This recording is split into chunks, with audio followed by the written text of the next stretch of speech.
En direct dans la chambre, droit au but avec Stéphane Slogard de Slogard Jury Conseil. Passez une belle semaine, Steph? Super semaine, Pas merci. eu d'accident de travail? Non, pas d'accident de travail, pas Moi d'accident non de plus. toutes sortes. Toi non plus, je suis Moi content de non savoir plus. ça. OK, on veut donner aujourd'hui une vue d'ensemble claire et rassurante par rapport à ce qui peut être un parcours, j'ai envie de dire, contre la CNESST, mais on va rester poli pour commencer avec la CNESST parce qu'on vise toujours à avoir le meilleur règlement possible pour un accidenté, évidemment. Effectivement, on va aller avec pour nos accidentés, dans le fond. Parce que l'idée ici, aujourd'hui, c'est de comprendre un peu plus ce qu'est la CNESST. Puis en commençant, CNESST, j'ai remarqué qu'il y a bien des gens qui ont de la difficulté à le dire. Ben, écoute, à titre de ton porte-parole pendant Oui. quelques années à la radio, je peux te dire que c'est là où je trébuchais, puis il fallait reprendre le message. Et puis, la CNSST, c'est la Commission des normes de l'équité, de la santé et de la sécurité au travail. Là, là. La fusion de 3 organismes, il y a déjà 10 ans de ça, qui est devenu un gros organisme. Et puis nous, ben, ici, dans Droit au but, ce à quoi on s'intéresse, c'est la division en santé et sécurité au travail. Parce que la CNESST, c'est pas juste soit un refus ou l'émission d'un chèque. Là. C'est plus profond que ça. C'est vraiment plus profond que ça. Ce qu'il faut savoir tout d'abord, c'est que c'est un régime qui est cotisé par les cotisations des employeurs. Ça veut dire quoi? C'est que à chaque fois qu'un employeur paie 1,48 $ en moyenne en 2024, il cotise au fond en santé et sécurité au travail. OK. Et puis, ça fait une somme de 3 milliards de dollars pour 2024 qui ont été cotisés. Donc, la CNESST a 2 clients, le client employeur et le client travailleur. Et cette somme-là, évidemment, est extrapolée, je présume, fait de l'usufruit. Et l'ensemble de ça permet justement les règlements et l'exercice normal des fonctions de l'organisme. Oui, absolument. Puis ce qu'il faut savoir, c'est que cet organisme-là, quand on a un accident de travail, bien à ce moment-là, c'est soit que l'accident peut être accepté ou refusé. Si l'accident est accepté, il y a un processus administratif et médical qui s'enclenche. Si l'accident est refusé, bien, il y a un processus administratif plutôt qui s'enclenche que le processus médical dans le cadre de la loi des accidents de travail et maladies professionnelles. Donc, un peu complexe en partant? Ouh, oui. Un peu complexe. Oui. Donc, peut-être dire que la CNSST, il y a un processus administratif, c'est-à-dire, il y a une décision qui est acceptée ou refusée. Après ça, ça s'en va en révision administrative qui peut être acceptée ou refusée. L'employeur et le travailleur peuvent demander révision de ces décisions-là. Et si ça ne fonctionne pas encore pour une partie ou l'autre, elle peut demander d'aller au tribunal administratif du travail. Donc, ce qu'il faut comprendre, c'est que le processus administratif de la CNSST est collé sur le processus juridique qui va venir après. On va y venir tantôt, parce que là, je ne veux pas tout donner en même temps. Je comprends. Bon, bien, à ce moment-ci, dans ce cas-là, je vais juste préciser que la balado que vous regardez actuellement vise à informer et à vulgariser des notions générales. Alors, ça ne constitue pas un avis juridique à proprement dit et ça ne remplace pas une consultation personnalisée avec un avocat parce que chaque situation est différente. Alors, pour obtenir un conseil qui est adapté à votre situation, on invite de consulter un avocat puisque Stéphane Slogard n'en est pas un. Par contre, il en a sous son égide et c'est lui qui peut devenir le chef d'orchestre. Fait que là, au lieu de vous retrouver devant un accident, la panique qui vient avec, l'anxiété que ça peut provoquer et 8 portes à ouvrir dans l'espoir d'obtenir un règlement à votre satisfaction, bien, il y a un Ken Nagano qui peut s'occuper d'ouvrir les portes pour vous et d'obtenir pour vous la satisfaction. Moi, de mon côté, je dirais que je suis chargé de gérer cette entreprise-là. J'ai la chance d'avoir avec moi une équipe de direction. Les avocats et avocates de Slogard Jury Conseil, il y en a 7. sont les maîtres d'œuvre vraiment du processus juridique et tout ça. Nous, on travaille beaucoup au niveau du service à la clientèle, au niveau de l'accompagnement, vulgarisation des concepts et tout ça. Donc, Slogar Jury Conseil, c'est une équipe multidisciplinaire qui est là pour dépanner, aider les gens. Et puis aujourd'hui, à droite au but, pourquoi on parle de la CNSST, c'est qu'il faut savoir qu'en 2024, ils ont accepté quand même 96 000 réclamations, mais ils en ont quand même refusé autour de 25 000. Donc, soit 25 000 réclamations refusées en attente ou avec décision à venir, mais quand même, c'est quand même important. Puis au niveau de la CNSST, ce qu'il faut savoir aussi, c'est qu'il y a des maladies professionnelles qui peuvent être acceptées ou refusées également. Pour 2024, une dizaine de milliers de réclamations de maladies professionnelles acceptées et une quinzaine en suspens, en attente ou à décision à venir. Donc, c'est quand même gros. Tu sais, on parle d'un régime de 3 milliards de dollars par année. On parle de entre 100 et 150 000 réclamations traitées. Ça, c'est sans compter les réclamations d'accidents de travail qui ne sont peut-être pas présentées parce que de temps en temps, nos travailleurs, nos travailleuses décident de ne pas présenter de réclamation même s'il y a eu un événement. Bref, c'est quelque chose qui est relativement complexe, je dirais. OK. On se prend-tu un cas type? Mettons qu'on prend un cas type. Vas-y. Un accident survient. Oui. Qu'est-ce qui se passe? Bon, première chose à faire, quand l'accident survient, c'est très, très important que le travailleur ou la travailleuse concernée consulte son médecin pour aller vraiment chercher le diagnostic médical relié à l'événement. En parallèle, ce qui est important, c'est que le travailleur ou la travailleuse informe aussi son employeur pour dire, ben voici, je prenais tel morceau de bois, j'ai fait tel geste, en faisant ça, j'ai ressenti une douleur au dos, ça a craqué, je suis allé voir le médecin, voici le rapport médical. De l'autre côté, on sait que la CNSST, c'est une compagnie d'assurance. Hein? Ce n'est pas une compagnie d'assurance privée, c'est un organisme d'indemnisation. Mais la CNSST a des formulaires à compléter. On l'appelle la réclamation du travailleur. Donc, la réclamation du travailleur, quand le travailleur accidenté a son événement, il a 6 mois pour remplir le formulaire. Au-delà duquel, si on ne déclare pas l'événement à son médecin, à son employeur et à la CNSST, après 6 mois, c'est comme si ça n'existait pas. Il est trop tard, on ne peut pas revenir. Donc, je pense à nos travailleurs accidentés, nos travailleuses accidentées. Vous devez consulter le médecin dans les meilleurs délais. Vous devez informer l'employeur dans les meilleurs délais et la CNSST dans les meilleurs délais. C'est fondamental. OK.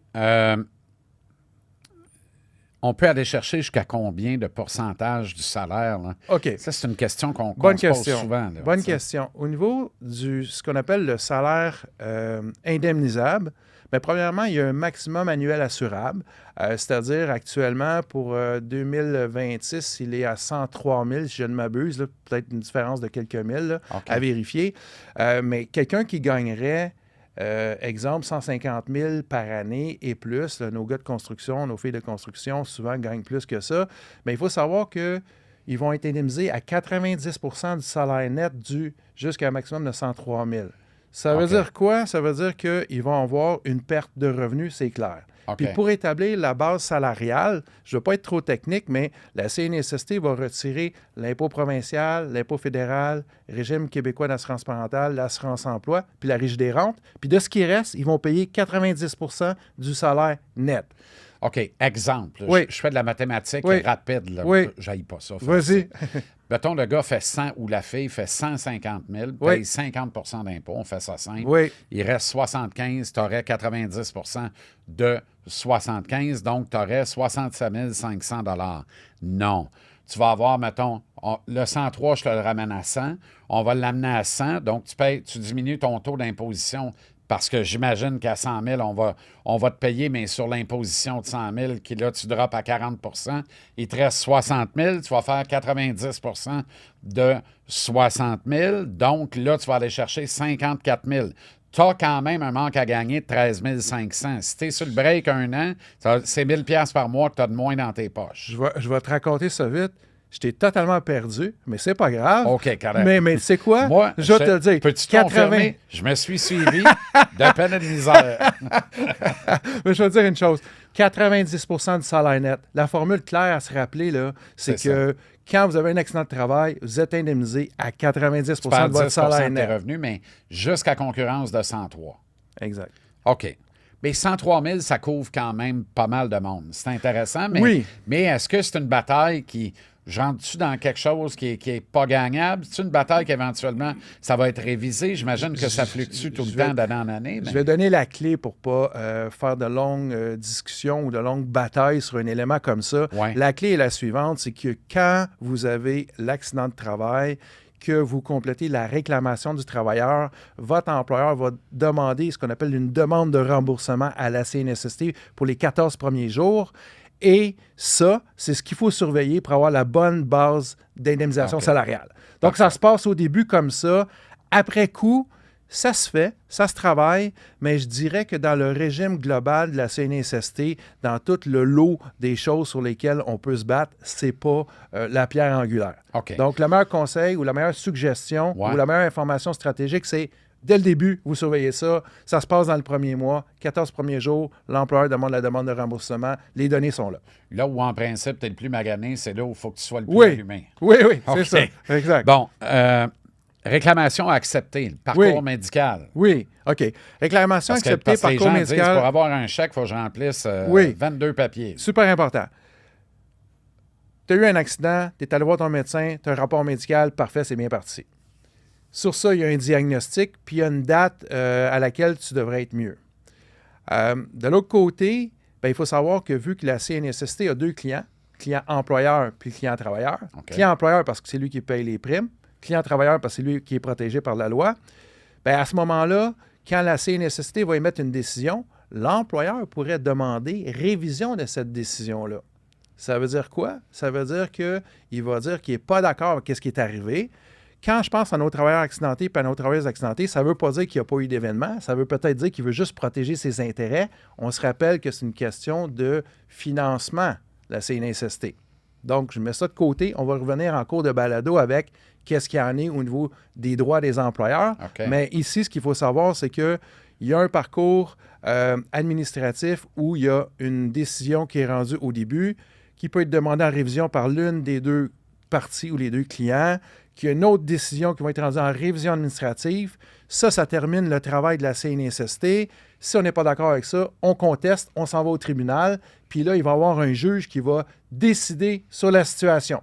On va y revenir tantôt. Donc, si il y a tu un veux, sur le parcours tribunal. administratif. Oui, Puis, le parcours et administratif est si à t'es la CNSST. accidenté, ça se peut que tu aies à te battre contre la CNESST et contre ton employeur. Bien, en fait, tu te bats toujours pour tes intérêts. Ouais. Il y a une partie qui est concernée, qui est la CNSST, puis il y a une partie qui est cliente aussi, qui est l'employeur. Donc, je te dirais, tu n'es jamais contre la CNSST, ni vraiment contre l'employeur, mais tu es pour toi. Pourquoi je dis ça? C'est que eux aussi, ces parties-là, ont des droits. C'est-à-dire, la CNSST peut envoyer un avocat au tribunal pour protéger l'intégrité des décisions qu'elles ont rendues. L'employeur peut envoyer un avocat au tribunal pour faire valoir les droits de l'employeur pour essayer de désimputer le dossier de l'employeur, c'est-à-dire que ça lui coûte moins cher. En fait, là, souvent, là, peu importe le litige, c'est une question d'argent. Souvent, c'est ça. Tu sais, Évidemment. c'est Tout est-ce nous que ramène à ça. oui, puis le travailleur accidenté, la travailleuse accidentée, ben, il arrive un accident, tu ne l'as pas choisi. Tu veux faire valoir tes droits, tu ne sais pas trop comment. Il y a un processus qui est là, un processus médical qui est un peu compliqué. Tu as un processus administratif qui est un peu compliqué. Puis si ça ne va pas bien à la fin, tu as un processus juridique devant le tribunal administratif du travail parce que toutes les décisions rendues après la révision qui sont contestées sont au tribunal administratif du travail. Puis ces décisions-là, c'est des décisions finales et sans appel. Ça veut dire qu'il faut vraiment que tu fasses valoir tes droits en cours de route parce qu'après ça, quand la décision du tribunal administratif du travail est rendue, il est trop tard, c'est fini. Je suis curieux. Quand un accidenté est reconnu, est-ce que ça impute son employeur? Oui. OK, Oui. en termes de Oui. frais. Ce Fait qui- que c'est pour ça que l'employeur, des fois, va dire « exagère pas, Oui. tu t'es fait ça en slidant Oui. deuxième à la balle molle. Oui, exactement. Puis des fois, selon le diagnostic qui intervient, c'est dur de savoir est-ce que cette blessure-là découle directement de l'accident survenu ou est-ce qu'il n'y avait pas quelque chose antérieur qui créait une vulnérabilité chez le travailleur, puis ça accentuer ce qu'il y avait avant. Donc, ça, on appelle ça souvent, on parle de partage de coûts. Ça se passe souvent du côté employeur qui veulent essayer de dire, bien, ce travailleur-là, il s'est vraiment blessé, mais la blessure qu'il a eue, c'est pas attribuable seulement au travail. Il y avait déjà une fragilité avant. Donc, moi, j'estime que je ne devrais pas assumer 100% des coûts, mais il devrait en avoir une partie qui devrait être imputée à l'ensemble des employeurs et au régime. Donc, on peut comprendre la position de l'employeur, mais quand tu es travailleur accidenté, que tu as de la douleur, de la souffrance, c'est difficile à comprendre un peu, ça. OK. Entre l'indemnisation et la réadaptation, qui est quand même une étape importante et souvent aussi longue, voire plus longue et sinueuse. Là. Oui. Alors, il y a une consolidation à faire entre ces deux éléments-là, non? Ce qu'il faut savoir, c'est que quand il y a un accident de travail qui est accepté, tout de suite, ça va du côté de l'indemnisation à la CNSST. L'indemnisation à la CNSST, c'est le paiement pour l'indemnité de remplacement de revenus, puis c'est tout ce qui est médical. En cours de route, va arriver le processus médical où peut-être le médecin de l'employeur va demander des informations, peut-être que le médecin de la CNSST va faire un examen, puis peut-être que les deux, le médecin du travailleur puis le médecin de l'employeur ou le médecin de la CNSST ne seront pas d'accord. À ce moment-là, ça va aller ce qu'on appelle au bureau d'évaluation médicale, qui est un arbitre médical qui va trancher. Indépendant. Indépendant, nommé par le ministère du Travail, qui va trancher. Puis opinion avec laquelle la CNSST va être liée. Pourquoi je te parle de ça? C'est que le bureau d'évaluation médicale, comme le processus d'évaluation médicale, en bout de terme, on va avoir quelque chose sur c'est quoi le diagnostic accepté, c'est quoi les limitations fonctionnelles, c'est quoi l'atteinte permanente, c'est-à-dire la perte de capacité, c'est quoi ce qu'on appelle la capacité résiduelle. Bref, toutes des informations qui vont aider le conseiller en réadaptation ou la conseillère en réadaptation à la CNSST à statuer sur la capacité de travail. Ça veut dire quoi? Ça veut dire qu'une fois que le processus d'évaluation médicale est complété, qu'on a le portrait, s'il y a des limitations fonctionnelles puis une atteinte permanente, c'est-à-dire des choses que la personne ne peut pas faire, plus un pourcentage de perte de capacité, légalement, la personne a le droit à la réadaptation professionnelle. Puis là, à ce moment-là, on appelle la période de consolidation médicale la période avant la consolidation. Puis, une fois que c'est consolidé, bien, c'est un médecin qui dit « Hey, ta blessure, là, elle a atteint un plateau médical. Voici tes limitations fonctionnelles, voici ton atteinte permanente. » Puis avec ça, la CNSST va dire « Tu es capable ou pas de refaire ton travail. » Pour simplifier ça au maximum, c'est si tu n'as pas de limitation fonctionnelle après le processus d'évaluation médicale, c'est sûr que tu es capable de refaire ton travail. Puis si tu as des limitations fonctionnelles, exemple, ta limitation, c'est que tu ne peux pas soulever plus que 10 livres, 15 livres. Puis dans ton métier, tu es obligé de soulever plus que 10 livres, 15 livres. Par définition, là, tu vas être incapable de refaire ton travail. Puis si tu es incapable de refaire ton travail, l'employeur va devoir essayer d'identifier chez lui ce qu'on appelle un emploi convenable. Comme conseiller et défenseur de l'accidenté, dirais-tu que quand tu t'en vas devant ce que j'appelle un peu l'étape ultime, là, corrige-moi si j'ai tort, mais l'arbitre, le médecin indépendant nommé par le ministère du Travail, c'est-tu une bonne ou une moins bonne nouvelle pour l'accidenté? Je te dirais que ça peut être bon, ça peut être pas bon, mais dans l'état... Mais c'est un processus qui est équitable, ça? Oui, bien, c'est un processus qui est équitable parce que c'est un médecin, expert, arbitre, indépendant, nommé par le ministère du Travail, qui va venir regarder ce que le médecin de l'employeur a dit, ce que le médecin du travailleur a dit, puis qui va trancher. Puis l'assureur CNSST est ce qu'on appelle lié par les conclusions du BEM, Bureau d'évaluation médicale. Et ça, c'est que... Je pense que le plus important, c'est de retenir que ça va impacter de façon importante la suite du dossier. Parce qu'on le sait, hein, on en a parlé dans notre épisode numéro 1, le processus d'évaluation médicale, c'est quelque chose d'important qui va suivre là, tout le long. Là, puis, pas mal la première grande clé de l'évaluation. Oui, c'est ça, exactement. Mais l'important, comme on l'a dit en premier épisode, c'est bien comprendre le système. Puis là, aujourd'hui, on a parlé jusqu'à présent du processus administratif à la CNSST. On vient de parler du processus médical. On a abordé le processus juridique à la fin au tribunal. On va le détailler tantôt. Puis là, avec la consolidation, on arrive à la réadaptation professionnelle. Puis à la réadaptation professionnelle, c'est le processus de réadaptation qui intervient. Pourquoi je nomme ça? C'est que c'est 4 processus dans lesquels nos clients, chez Slugard Jury Conseil, les clients accidentés, doivent passer à travers si la réclamation est acceptée. Quand la réclamation est refusée, bien, le médical, il continue, mais à l'extérieur de la CNSST. Mais c'est important, si votre réclamation est refusée, faites-vous suivre médicalement quand même, parce que lorsqu'on la fera accepter, on va ressortir tout le médical qui aura été documenté. Ça, c'est fondamental. OK. Qu'est-ce que la LATMP? La loi des accidents de travail et maladies professionnelles. Donc, c'est les règles du jeu. OK. C'est le contrat d'assurance, si on veut, avec lequel la CNSST doit travailler, avec lequel l'employeur doit composer, avec lequel nous, comme représentants des travailleurs et travailleuses, on doit composer également. C'est les règles du jeu. Est-ce que ça veut dire que ça peut rejeter un dossier d'emblée parce qu'il ne se conforme pas? L'emploi n'est pas convenable selon les règles de la LATMP. OK. Au niveau de l'emploi convenable, tu rouvres la porte du processus de réadaptation professionnelle. On met le contexte. Notre travailleur qui s'est blessé au début, dont la réclamation est acceptée, dont le processus médical est complété, dont il y a des limitations fonctionnelles pour une atteinte permanente, la perte de capacité, a le droit à la réadaptation professionnelle parce qu'il y a une atteinte permanente puis des limitations fonctionnelles. Le conseiller en réadaptation à la CNSST, travail que j'ai fait pendant 8 ans quand même, avant de créer ce Slogard Jury Conseil il y a déjà 21 ans, c'est d'évaluer la capacité de travail de notre travailleur. On l'a dit tantôt. Il y a un accident de travail, il n'y a pas de limitation fonctionnelle, tu es capable de faire ton travail, à moins que ton médecin dise quelque chose, l'autre médecin dise d'autres choses, puis là, il faut entamer un débat.